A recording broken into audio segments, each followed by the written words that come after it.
We're on. Jane, good morning. Thank you very much for agreeing to do this call and have this conversation. So for everyone that's watching, we've got Jane Stacey here. Jane is MD of a business called DEACAKE, which we'll talk about in due course, and what they do and the purpose. We're all about purpose on this conversation this morning. But I suppose to start off talking with us, and obviously with 101st, everything we do is based around real life experiences, incredible stories, and using those things as frameworks to help people drive change in their own environment. So I suppose it's probably makes the most sense to open up this conversation with understanding a bit about your story, and how you got to be an MD and have an DEACAKE as your own business, and what it took to get there, and just learning a little bit more about you and your journey. Okay, well, I guess my backstory is that I spent quite a lot of time, I'm not going to get into the number of years because I don't want to be dated, but I've spent a lot of time in large corporates, so working with kind of global suppliers, big super brands, and what I've done essentially is it's called category development.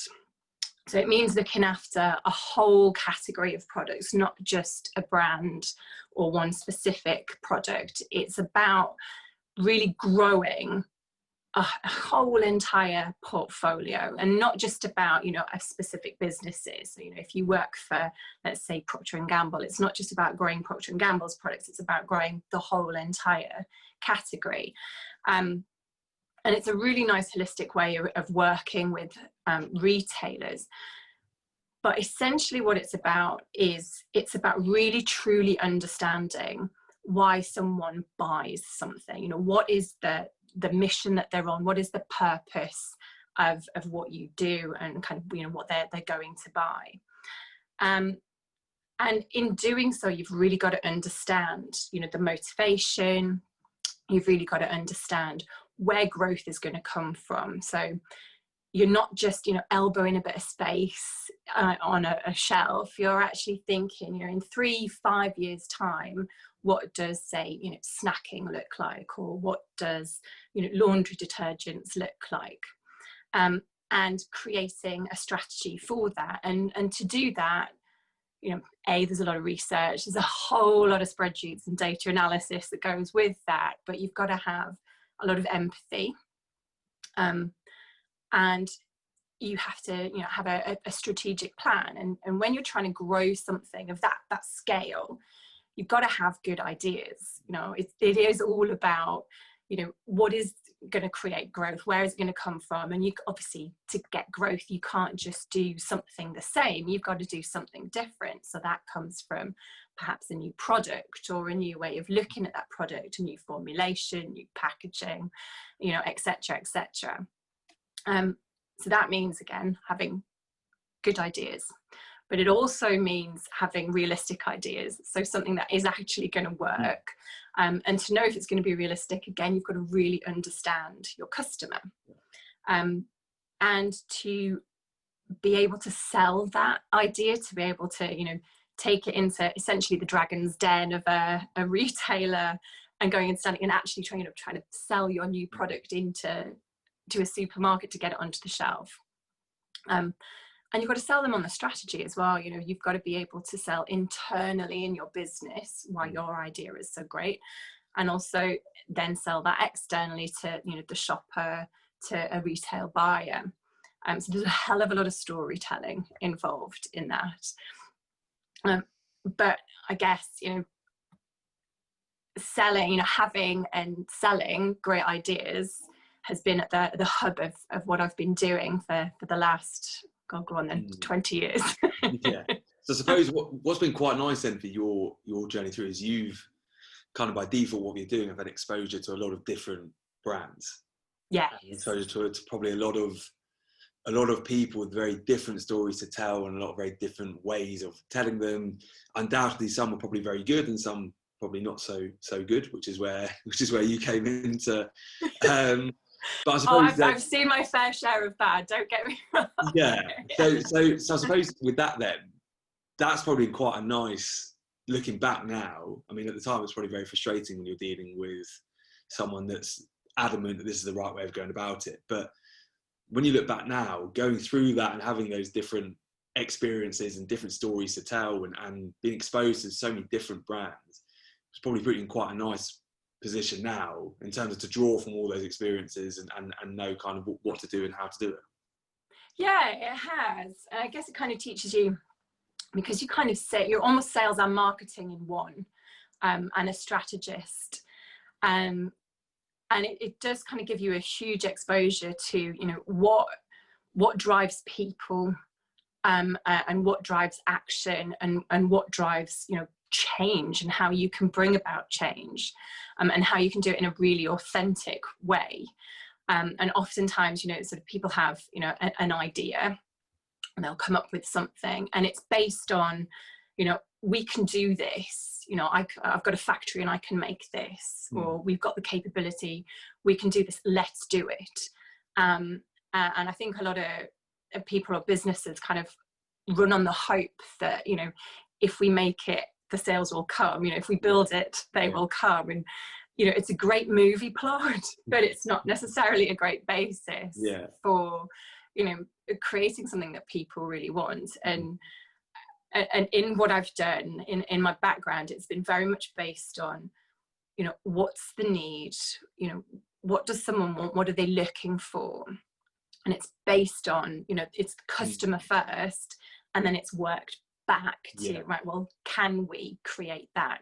Yes, no, how would we do that? And then you build it back up again. Yeah. So within that then, what are because a lot of what we do with is kind of the internal environment and cultures of organizations. Mm-hmm. So within that then, when you're trying to help an organization or a brand shape its offering, and then how they tell that story, you know, working back for the customer, then kind of to the customer again, what are the biggest challenges internally that you've come across? You know, the biggest, maybe, what is the most common form of resistance internally? So you get these people who go, oh, we'll make it, and people will buy it, and you're kind of sat there going, So within that, what are the barriers and challenges you face in terms of getting across this need of saying, actually, you know, we need to figure out what we're doing here?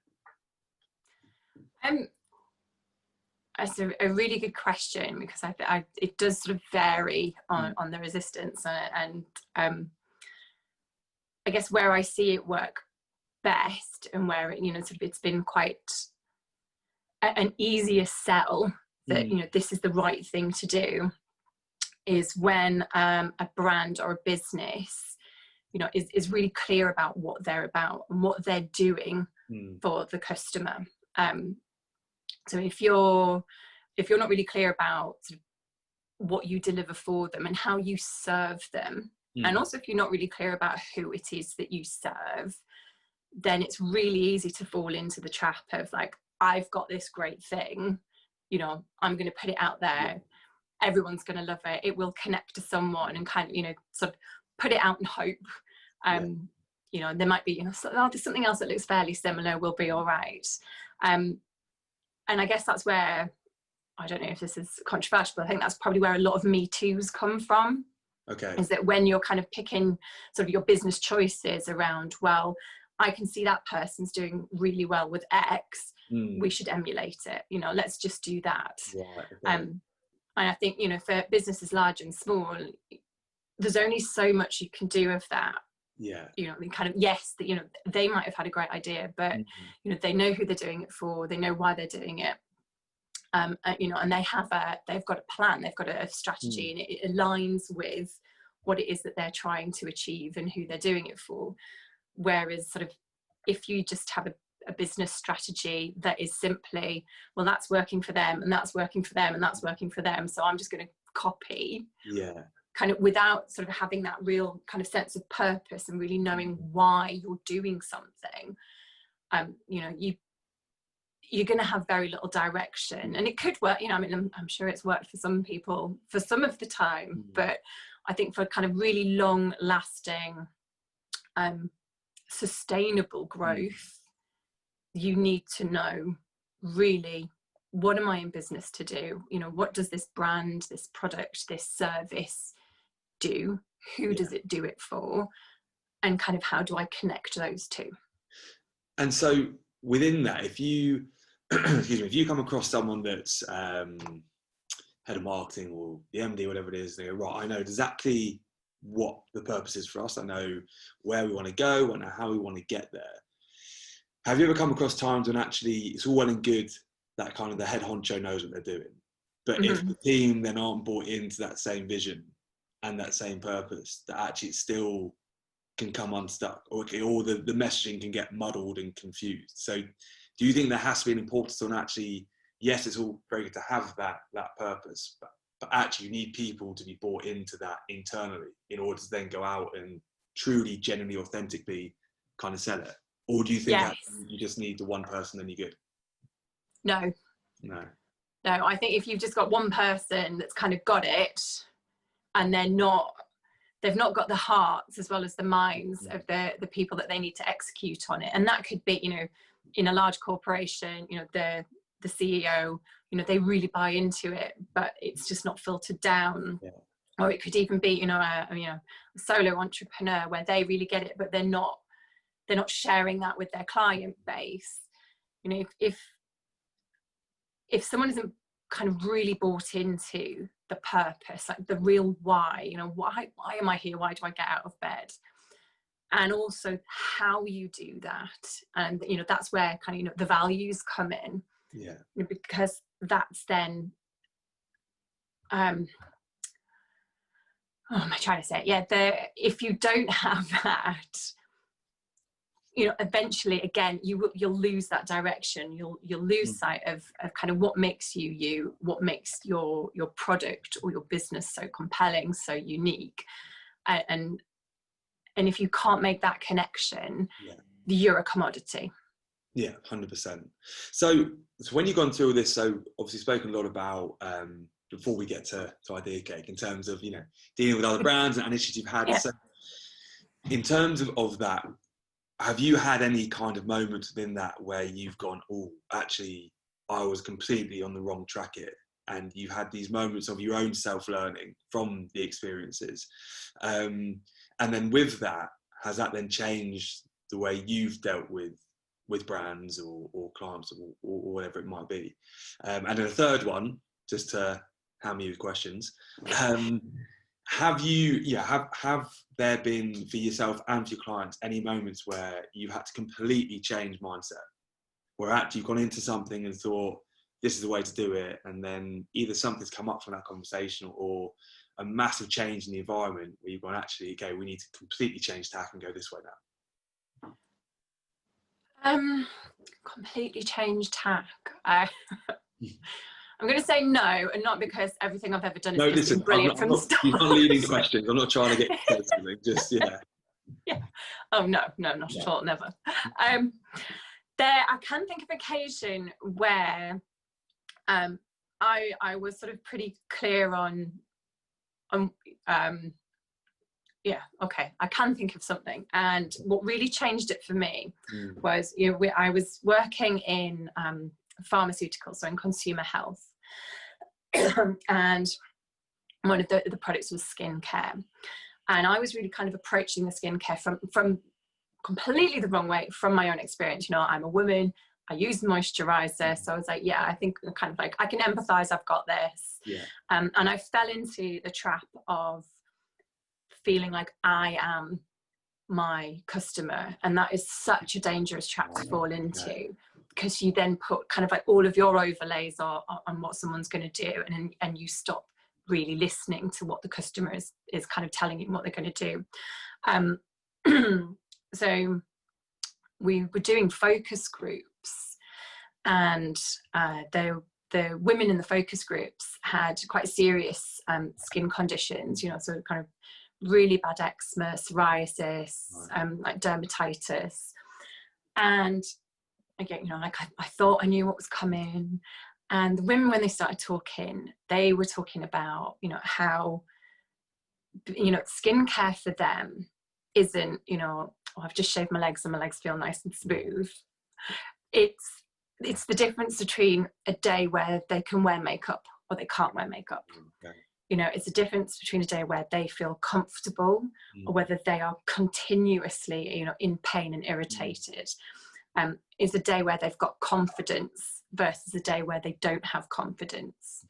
And I know, you know, sort of the ability to wear makeup might feel like, you know, sort of it's a nice thing to have for someone, but you know, for these women, it was genuinely the difference between like, do I have the confidence to walk out of the door or not?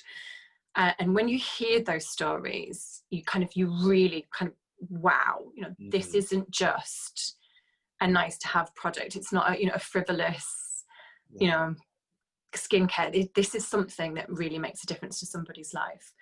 And that really shifted sort of how I felt about what I was doing, and how I approached, you know, it gave me so much more passion for kind of helping this product come to life, because I knew this is, you know, we've got a great idea, we've got something that can help these women. And when you hear their stories, like you can't help yourself but want to help. And it kind of really shifted the focus that I put on how we brought this to life, and kind of really gave me a massive kick up the arse to make sure that, you know, we did get this out into the world, you know, that I kind of took this back and really pushed internally and pushed with retailers, to make sure that this great thing got to the people that needed it.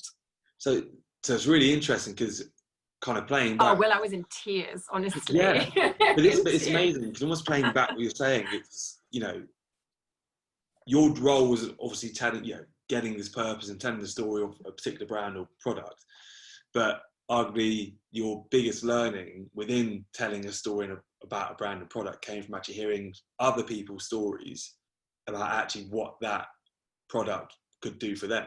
Yeah.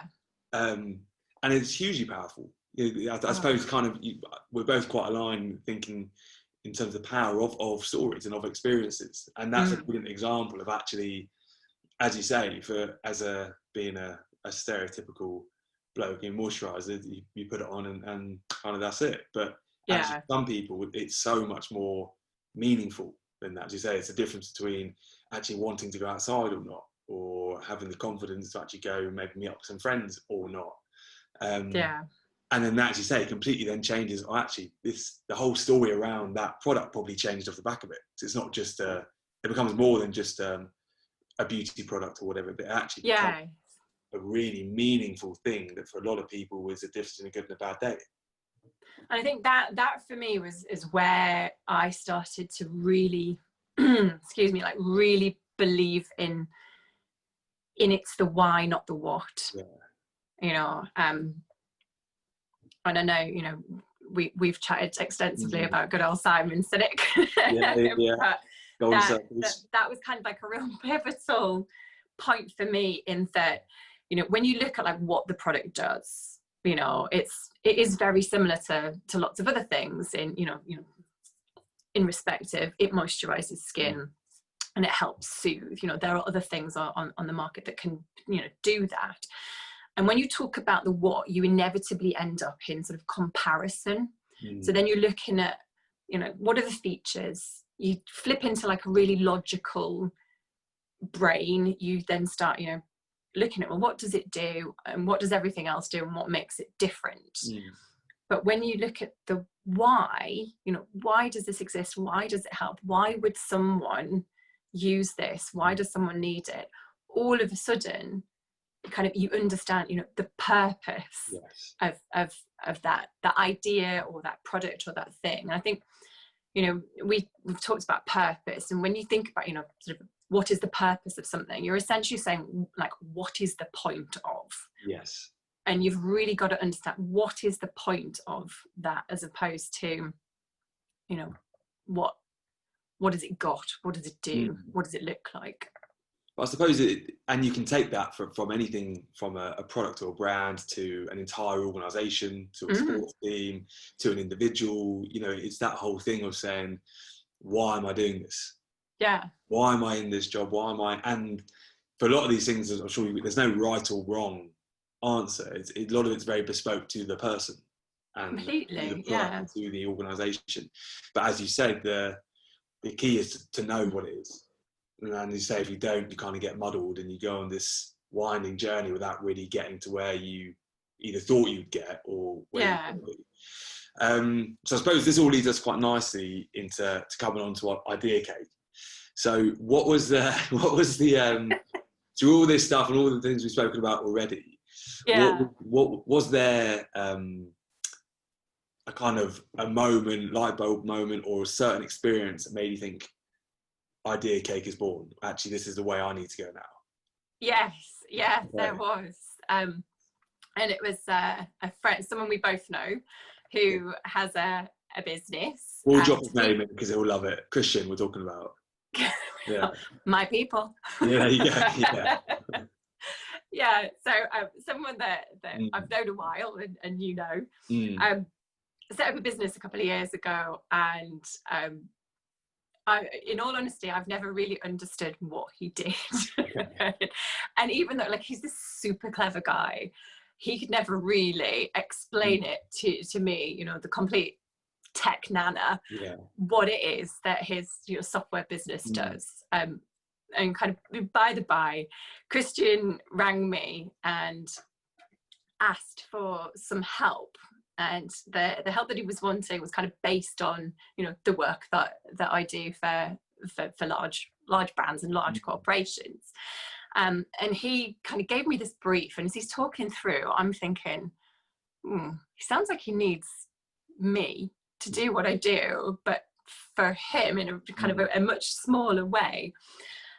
And, you know, sort of long story short, he the brief that he gave me, luckily I know him well enough that I could be like, right, mate, no. Like, here's what I think you should do. And he was like, great, do it.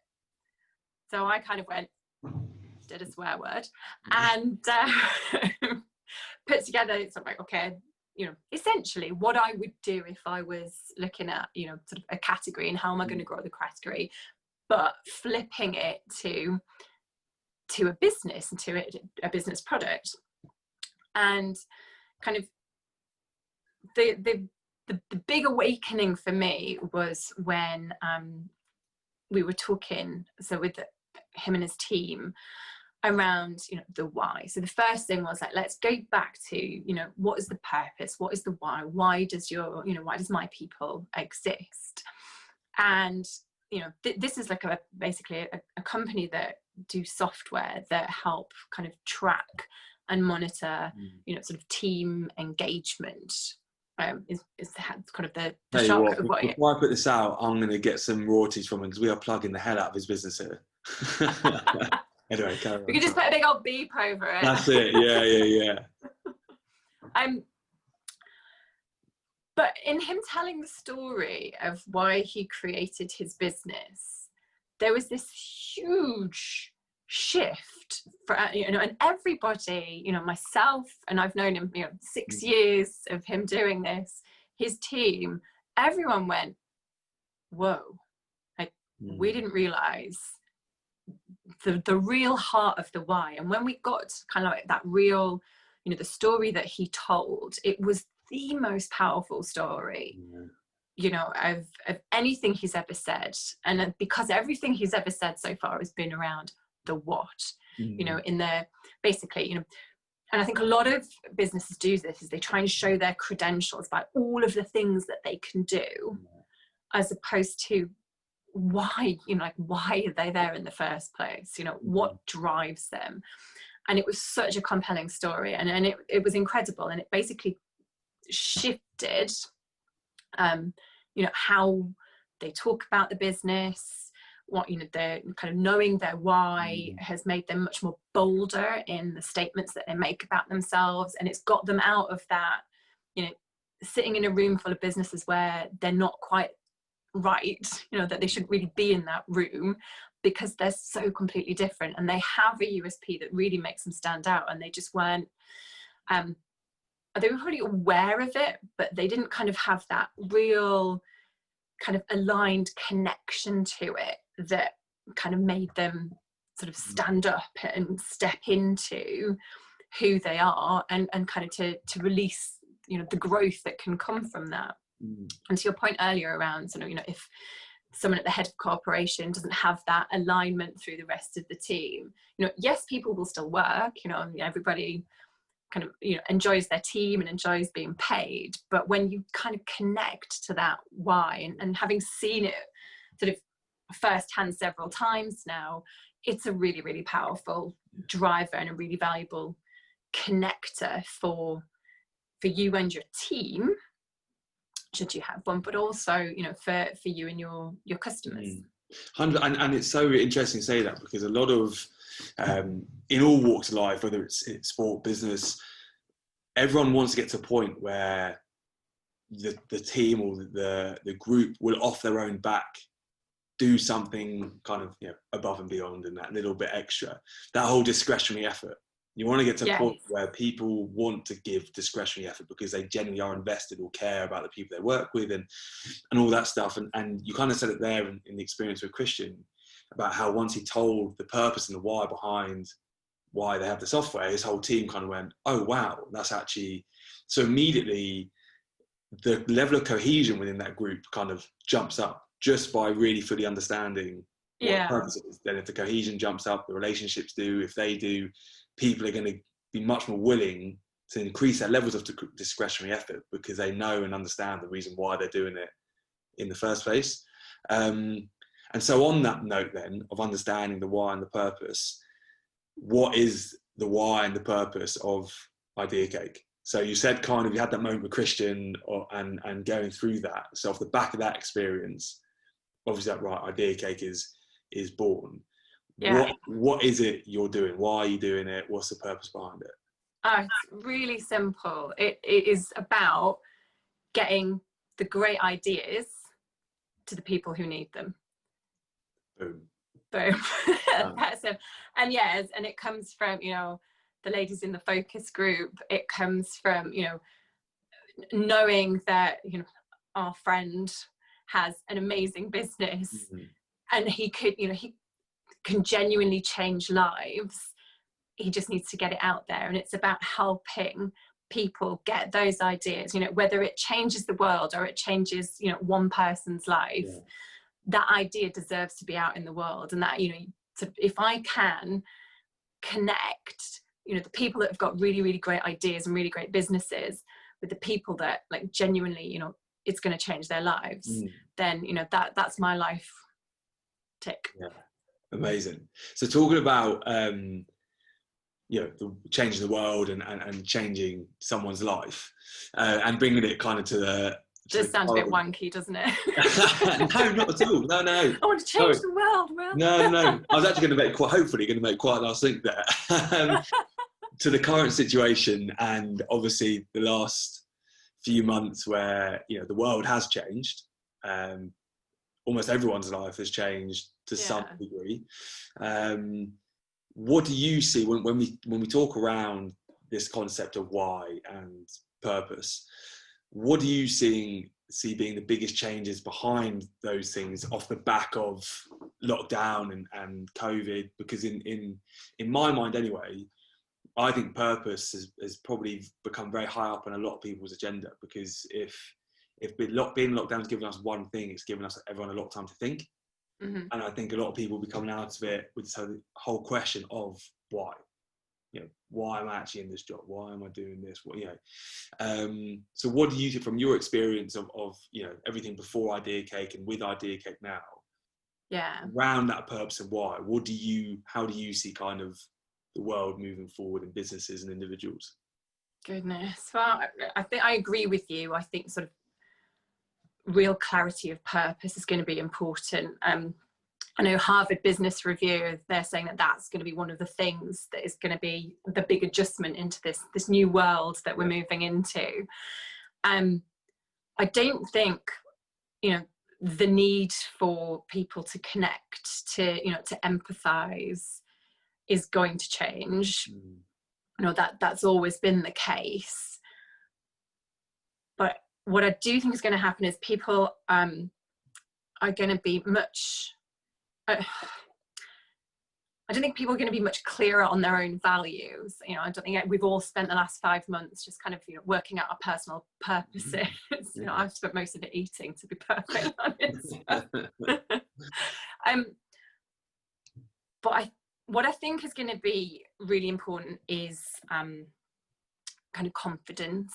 You know, I think people have lost a lot of confidence, and businesses that are really clear on who they are and what they stand for, that confidence is going to give other people confidence, and it's going to help people to find the things, the ideas, the products, the companies, whatever that's going to be, who feel like they align with their values and who align with their purpose. And kind of, you know, that's what I think people are going to be looking for, is confidence.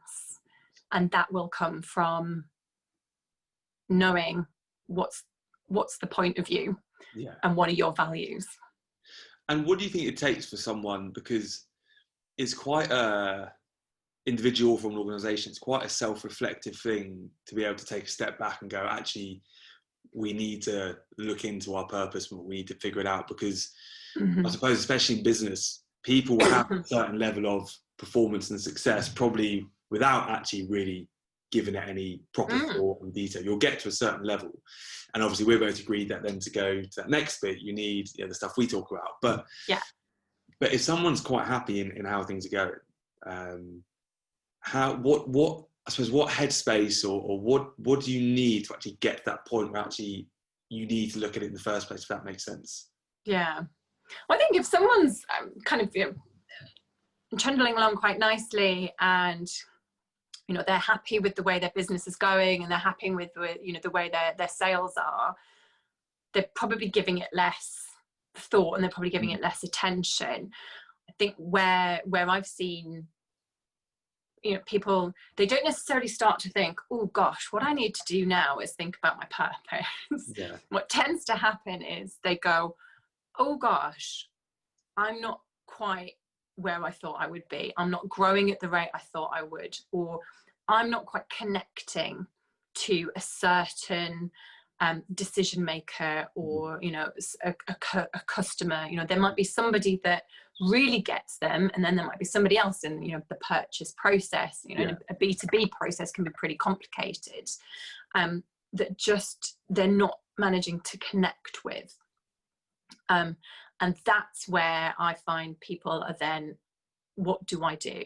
And what tends to happen is they go, I need to double down, I need to 10x my marketing, you know, I need to do more, spend more, put more time in, you know, more posts on LinkedIn, more. And actually what's happening is they're just doing more of the same that still isn't quite connecting. And therefore that's when, you know, oftentimes I have a conversation with someone and it's like, okay, you know, you need to be really clear on why you're doing what you're doing, and really clear on who you're doing it for. Because I think the why is essential, but without really having the who, you know, if you don't really get your customer, you know, the why is probably a bit pointless.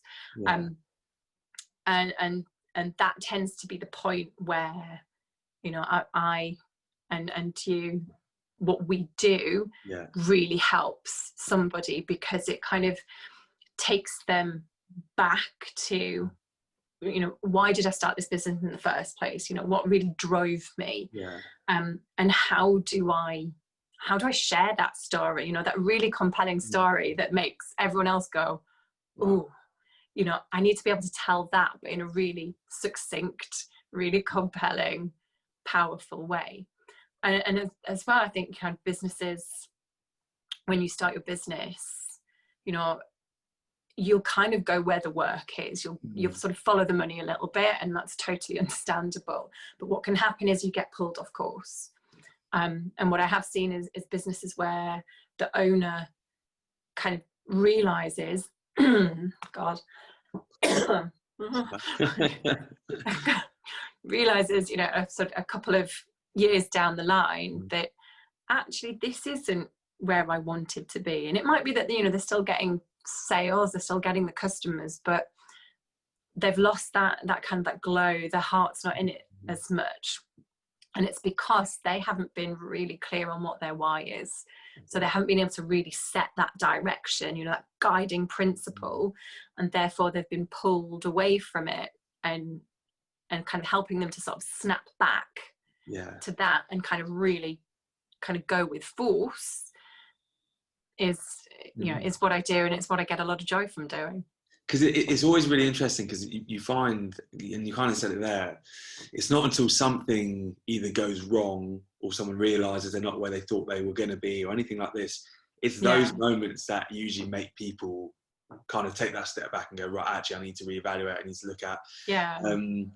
And obviously this moment, you know, everything that's gone on recently with COVID has done that for a lot of people, but it's a very counterintuitive way of thinking to now take a step back and go, you know, what we really need to spend on is actually figuring out who we are and why we're doing what we're doing, and getting people on board, rather than going, right, we need to, as you say, double down on the sales or product development or whatever it is. It's quite everything to do with what we talk about for a lot of people is quite counterintuitive, and we've seen a lot of what you've just said there, where you'll have an amazing little business where everyone's bought in, the purpose is there, the why is there, the culture's amazing, and because of that they grow really quickly. And it's brilliant. But then they get to a point of growth where suddenly the focus goes away from the why and almost exclusively to the what. You get a lot of sport as well. You know, these teams that have a really quick progression and come through the leagues and they win the Premiership or European, whatever it is, and then they suddenly drop off. Because actually, it's one thing getting there, but to maintain any level of success, it's that ability to, even in success, take that step back and reevaluate who you are and do some work on the people and the culture and that side of things. So on that, in my my research I was doing pre the call, I did a bit of research. I was trying to DEACAKE, you had 3 words that ring kind of very true with me, but for the purpose of this, I wanted to kind of understand what you mean by them in terms of what you do with DEACAKE. So you had clarity, purpose, and plan. Now, purpose, obviously, we've spoken about fairly in depth, but in terms of in relation to DEACAKE and the work you do, what do those 3 words mean, and how do you use them to help guide your clients and people that you work with? Well, purpose we've covered. You've got to know, you know, what is the point of view? Why am I here? What do I do? What do I deliver? And, you know, sort of, who do I serve? So, you know, purpose we've covered. Clarity is about being really clear with yourself on what that is, but also being really clear on how you communicate that. You know, we love our businesses, we love our brands, you know, they're our babies, and we can talk extensively about those babies. And oftentimes, you know, you've got that, you know, the curse of knowledge, where you know it so well and so intimately. You've got, the analogy I often use is you've got a masterpiece in your head, you know, and you can see, you know, the Venus de Milo, the beautiful Da Vinci in your mind. You know, you've got the full picture of what your business is and what your product is. But you know so much about it, and there's so much to do, and you want to tell all the great stuff, all the great credentials, and therefore what comes out of your mouth is like pure code. You know, it's this, it's this, it's this, it's this. And then what gets reassembled in the person's mind who doesn't know your product is not a masterpiece at all. I have a visual that I drew to explain this with my daughter's crayons. And so the clarity is around kind of remembering that, you know, who you need to connect to needs to understand what you do in a very clear, very compelling way.